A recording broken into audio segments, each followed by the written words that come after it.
이 긱노동이 사실은 4차 산업혁명 때문에 나오는 노동의 본령이에요, 본령. 석 달 동안 1,000만 원 벌어서 석 달 동안 여행 가지 못해요. 그 얼핏 이 얘기를 들으면서 그냥 머릿속에 툭 떠오르는 거는 기본소득. 그냥 이렇게 툭 얘기하는데도 핵심을 짚어내는 질문들을 하죠. 아, 그럼요. 예.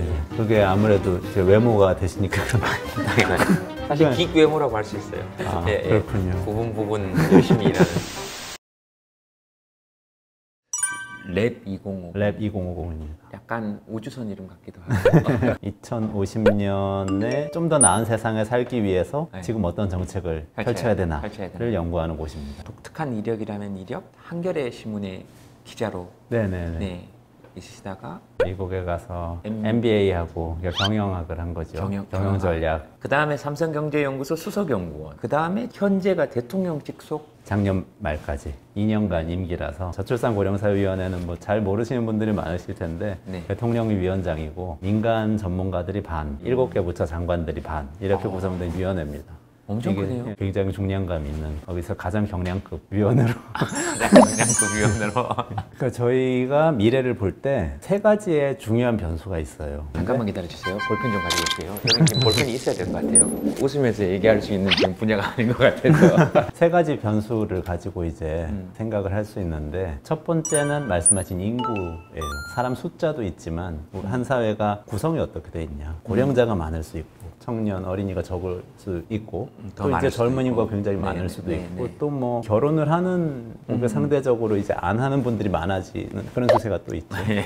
인구가 어떻게 구성되어 있냐. 어쨌든 중요한 하나의 변수입니다. 그래서 저출산 고령 사회위원회 중요한 거예요. 그리고 또 하나는 기술이에요. 테크놀로지가 어떻게 변해가는가. 여기에 따라서 이제 미래 사회가 어떻게 구성되는지를 알 수가 있고 마지막 한 가지가 요즘 많이 얘기되는 기후. 주로 이 3가지는 우리가 개입해가지고 바꿀 수 있는 가능성이 상당히 낮은 것들이에요. 여기서부터 여러 가지 과제가 나옵니다. 과제들을 묶어가지고 우리가 뭘 해결해야 되는지를 정의를 하고 거기에 대한 솔루션을 제안하는 게 저희 연구소의 일입니다. 코로나 이후에 변화를 이미 맞닥뜨리고 있고 사실은 더 일찍 온 거죠. 이 코로나 때문에. 그렇죠. 모든 네네네. 생활 반경의 변화는 기후는 뭐 지금 요 수백 년 사이에 변화가 일어나고 있고 기술은 뭐 말씀하실 것도 없이 4차 이제 5차 산업혁명 농업에서 기계를 사용하고 디지털 기기를 사용하고 뭐 인구는 지금 고령화돼 가고 있고 4인 가구 위주로 돼 있던 정책들이나 이런 것들이 1인 가구나 또는 비용 가구에 근데 이제 그 모든 것 중에서 저희가 가장 주목을 했던 건 주목을 하는 사실은 것은? 디지털 전환이었어요. 디지털 기술도 전환. 여러 가지 방향이 있지만 아날로그에서 디지털로 전환되는 그게 상당히 오랜 기간에 걸쳐서 사실은 일어날 거라고 봤는데 코로나 사태 이후에 딱 보니까 우리가 사실 20년, 30년 만에 일어날 거라고 생각했던 게 갑자기 내일 일어나고 그래요. 저 같은 기계치가 매년 하는 명상이 있거든요. 수련원 같은 데서 했는데 비대면으로 집에서 그 줌을 사용해서 아침에 일어나면 스님께서 화면에 나오고 저희는 뭐 이제 연구를 하니까 네. 국제 세미나 같은 걸 많이 했었어요. 근데 사실은 뭐 외국에 많이 왔다 갔다 했는데 완전히 없어졌죠. 그래서 그 줌으로 비대면 회의를 많이 하는데요. 이제는 뒤풀이도 해요. 그래서 막 세션 자 2시간 끝났습니다. 자 이제 지금부터 뒤풀이 하겠습니다. 그러면 각자 어떤 사람 와인 냉장고에서 맥주 갖고 와가지고 그래서 따가지고 마십니다. 근데 가장 큰 거는 뭐 이런 건 사실 다 소비 내지는 뭐 지식 활동하면서의 변화지만 사실 중요한 건 노동이거든요. 자본주의 사회라는 건 기본적으로 자본이 사람을 고용해서 다시 말해서 노동력을 구매해서 생산을 해서 그 생산된 거를 적절하게 나눠가지고 갖도록 만들면서 유지되는 사회이거든요. 경제적으로 보면. 그 노동한 사람들이 그 노동의 대가로 구매력을 얻고 그 구매력을 가지고 노동을 통해서 얻은 상품을 사고 그 상품을 또 생산을 하려고 기업은 투자를 하고 투자를 하니까 또 고용이 생기고 이게 돌아가는 게 자본주의 사회의 핵심이에요. 그러니까 다른 사회하고 비교했을 때 경제적으로만 보면 18세기 유럽과 지금 우리는 사실 19세기 유럽에 살고 있거든요, 여전히. 19세기 유럽이 만들어 놓은 경제체제, 산업혁명 이후에 그 체제가 아직까지 유지되고 있는데 18세기 유럽과 19세기 유럽을 비교했을 때 가장 큰 차이가 뭐냐? 18세기 유럽에서는 수공업을 하면 간의 수공업이거든요. 아침에 딱 일어나가지고 아버지가 자, 일 시작하자, 그러면 시작하는 거예요. 밥 먹자, 그러면 밥 먹는 거고요. 비가 오니까 놀자 그럼 노는 거예요. 자기 가족의 사이클에 맞춰서 사는 거죠. 자연의 사이클에 맞춰서 생산을 했어요. 그러니까 시간이라는 개념이 굉장히 자의적일 수도 있고 그렇죠. 또 어떻게 보면 자유롭고 자유의 개념을 정의하기에 따라 네네네네. 다른데 어쨌든 네. 사람이 통제했죠. 시간을 어떻게 쓰냐, 노동을 어떻게 하냐, 생산 과정 어떻게 하냐 사람이 통제했는데 19세기가 됐을 때 공장이 생기잖아요. 그럼 사람들이 노동을 하려면 출근을 해야 돼요. 출근을 하면 어떻게 되냐? 기계가 돌아가거든요. 기계 사이클에 맞춰서 일을 하게 되는 거예요. 자, 기계 지금부터 1시간 동안 돌립니다. 그럼 1시간 동안 계속 컨베이어 벨트에서 작업하다가 자, 기계 잠깐 5분 동안 쉽니다. 그럼 5분 동안 쉬고 네. 이거를 이제 하는 거예요. 그리고 우리는 24시간 기계를 돌려야 되니까 2교대 합니다. 그러면은 12시간, 12시간 나눠서 하는 거. 3교대 합니다. 하면 8시간, 8시간 나누는 거고. 어떤 경우 교대 없이 막 해가지고 심각한 노동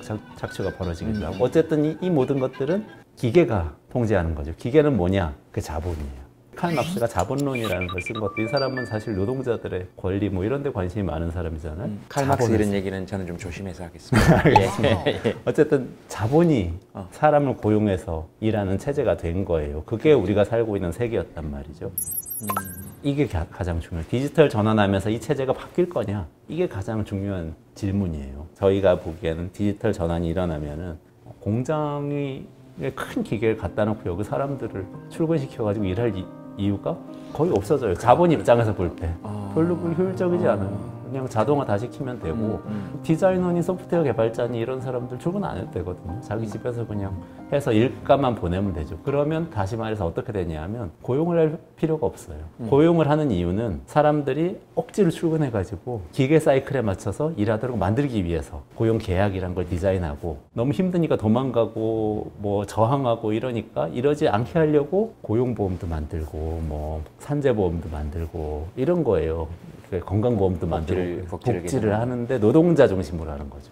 고용된 사람들 중심으로 노동자 중심으로 해왔던 거죠. 어떻게 보면 좀 냉소적으로 보는 걸 수 있는데 다 자본이 필요해서 한 거예요. 이윤을 많이 창출해서 계속 키워야 되니까. 근데 지금 그럴 필요가 기술 때문에 없어지면은 이게 와해될 거란 말이죠. 차차. 노동 중심의 복지라든지 이런 거. 그리고 그런 걸 피해가려고 막 노력해요. 그게 요즘 많이 나오는 플랫폼 노동 같은 거. 고용할 필요 뭐 있냐. 너도 사업자, 나도 사업자. 기계 사이클에 맞춰서 일하지 말고 너 편할 때 일해. 그럼 저 편할 때 일할게요 라고 얘기를 하는데 그 얘기를 하는 순간 19세기, 20세기 들어오면서 사람들이 만들어 놓은 이 노동자를 보호하는 사회 제도들이 다 적용이 안 돼요. 자영업자가 되는 거죠. 자영업자는 다치면 자기가 자기 돈으로 치료해야 되죠. 이걸 이제 저희들은 본 거예요.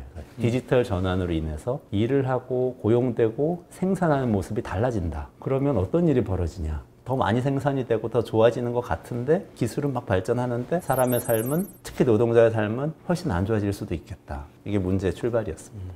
노동자이면서 기본 자본이 없는 사람들. 하는 노동은 똑같으니까 노동자인데 고용계약을 맺지 않은 지금 방금 중간에도 한번 유토피아적이지 않다라고 말씀하셨는데 머릿속으로 꿈꿀 때 제일 좋은 거는 고소득 프리랜서 그것 이상의 대가를 받을 수만 있다면 사실 그런 거잖아요. 고소득 프리랜서와 비정규직의 차이 얼마 전에 보니까 경기도 같은 데서는 비정규직의 임금을 더 높일 수 있는 방안들을 생각한다라고 얘기도 했고 그건 여러 학자들에 의해서도 사실은 제한이 되고 그런 걸로 해결을 지어 나가야 되는 겁니까? 아니면 그런 정도로는 도저히 방법이 없는 건지 그러니까 이건 뭐 자본주의를 하지 말자는 것도 아니고 자본이 그럴 필요가 없으니 자본이 스스로 자본주의를 놓는 경향을 보이는 거잖아요, 사실은. 맞아요. 그러나 자본은 또 다른 방식으로 공략을 할 거 아닙니까? 지금 시대를 신영복 선생님은 축적된 자본의 총공세인 시기.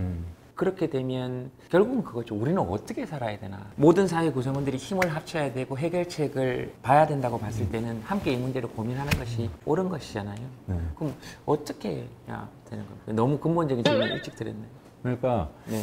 저는 이게 개인 차원에서 할 수 있는 일이 있고 네. 사회 차원에서 할 수 있는 일이 있는데 저희는 주로 사회 차원에서 할 수 있는 일 중에서 네. 정부가 하는 일을 연구를 하죠. 정부가 하는 일이 정책이니까요. 네. 아까 얘기했더니 고용이 와야 되고 뭐 팬데믹이 오니까 사람들이 다 집에서 일해요. 보니까 이제 재택근무하는 사람들은 고용이 되게 불안해질 겁니다. 재택근무를 한다는 것 자체가 고용 안 해도 관리 가능하다는 걸 간접적으로 보여주는 거라고 봐요. 단계인 것 같아요. 네. 그리고 이제 당연히 플랫폼 노동하시는 분들 더 불안해지실 거고 플랫폼 노동자라고 하셨는데 파견돼서 일하시는 분들 그 개념을 조금 이해를 하고 저희들이 가야 될 것 그리고 같아요. 정리를 좀 할 예. 필요가 있겠네요. 예. 고용 구조가 바뀌면서 급격하게 늘고 있는 분야는 플랫폼 노동이고 이제 급격하게 커지고 있는 기업들이 플랫폼 기업들이죠. 플랫폼 기업들이 플랫폼 노동을 사용하는 거죠. 말씀하신 간접 고용 같은 건 어떤 거냐면 내가 직접 고용을 원래 해야 되는데 4대 보험 가입시켜주거나 이런 거 하기 싫을 때 고용 보장해주거나 이런 노동법상의 문제들을 회피해 나가고 싶을 때 피하기 위해서 하는 간접 고용이죠. 편법 내지 불법으로 간접적으로 고용해서 언제든 해고할 수 있게 만드는 이것이고요. 플랫폼 노동은 조금 경우가 달라요. 기업이 그야말로 정말 플랫폼을 열어놓고 아무나 들어와서 여기서 일하세요. 일하는 시간만큼 연결해드리는 것만 우리는 합니다. 이렇게 얘기하는 게 진정한 플랫폼이죠. 아마존이나 인터파크나 뭐 이런 쇼핑하는 사이트들 있잖아요. 이런 곳들을 보면은 자기들이 물건을 파는 경우가 거의 없어요. 그럼 입점하는 사람 입장에서 보면은 이거는 그냥 옛날로 보면 장터 같은 개념이 되는 거죠. 그런 것처럼 노동으로 이렇게 넘어오는 거예요. 지금 말씀드린 건 유통인데 유통에서 노동으로 넘어오면은 예를 들면 업워크라든지 크몽이라든지 이런 플랫폼이 있어요. 이런 곳들은 디자이너든 소프트웨어 개발자든 뭐 사교육하는 뭐 튜터 선생님이든 누구든 여기로 오세요. 여기 오시면은 고객들이 있어요. 한쪽은 뭐 튜터 찾으려면 뭐 디자이너 찾으려면 이리 오세요. 여기 오면 우리 좋은 튜터들 많이 있고 디자이너들 많이 있어. 이렇게 홍보해서 양쪽을 매칭을 시키죠. 그러니까 그렇게 연결을 할 때 거기서 일하는 사람의 상태를 한번 생각해 보는 거예요. 예를 들면 이제 예전에 삼성경제연구소의 조사원이나 디자이너는 아 요청이 왔구나 해드려야 되겠구나. 요청이 안 오면 대기하는 거예요. 이렇게 일을 하는 반면에 지금의 디자이너나 조사원들은 딱 들어가서 계속해서 일거리를 찾는 거죠. 내가 선택을 할 수는 있어요. 선택은 할 수 있지만 내가 당장 소득이 필요한 사람이면 끊임없이 선택을 해야 되는 거죠. 이런 걸 이제 기그워크라고 그래요. 큰 플랫폼을 이용한 노동이란 큰 게 있고 그 안에 긱노동이란 게 있고 이 긱노동이 사실은 4차 산업혁명 때문에 나오는 노동의 본령이에요. 본령. 경제가 불확실성이 생겨서 성장을 하지 않고 살짝 꺾였다가 올라갔다 할 때 꺾일 때 이 순간에 우수수 떨어져 나가죠. 프리랜서들 일이 확 없어지죠. 석 달 동안 1,000만 원 벌어서 석 달 동안 여행 가지 못해요. 그 얼핏 이 얘기를 들으면서 그냥 머릿속에 툭 떠오르는 거는 기본소득이거든요. 그러니까 전국민 고용보험 같은 것도 지금 그런 바탕에서 나오는 거라고 봐야 되는 겁니다. 그렇죠. 그게 비슷한 맥락이에요, 다. 영상 재밌게 보셨습니까? 책에는 훨씬 더 한 땀 한 땀 이렇게 뜨개질하듯이 떠서 재밌고 알찬 내용들 담았습니다.